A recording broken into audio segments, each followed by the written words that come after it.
Well, hey there everyone, welcome to Traveling Bodie. This is Bodie, I'm Brian. Tiny living questions. We've got a few more for you. Bodie's asking a real important question. This is the first question you should ask yourself before you even get on this journey to tiny living. Where are you going? Where are you either going to be parking? Where are you building? What's your initial intention? And I'll never forget this. The very first tiny house convention I went to was in Denver, Colorado. And there was a whole talk about it, about how so many people, again, have this fantasy reality thing going on, kids. Buy an RV, buy a bus, and then afterwards they go, where am I going to park it? Most municipalities don't let you park a bus or an RV on the streets. And in fact, a lot of neighbors don't really like an old rickety bus just hanging out on in the streets. So that's the thing to consider. And the wind chimes completely agree on this beautiful windy day.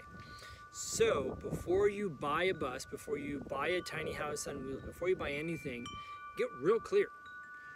Where are you parking it? Are you going to buy land? Are you going to lease land?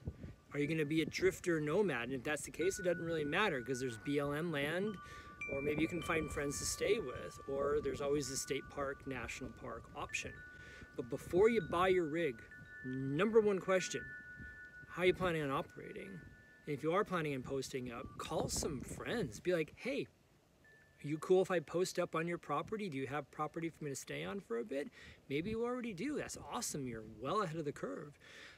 But I've heard so many stories of people trying to, they buy their rig and all of a sudden they're scrambling to try to find a place to park it. Sometimes they get stuck in little RV park sort of things, which again, they're sort of maybe, maybe not.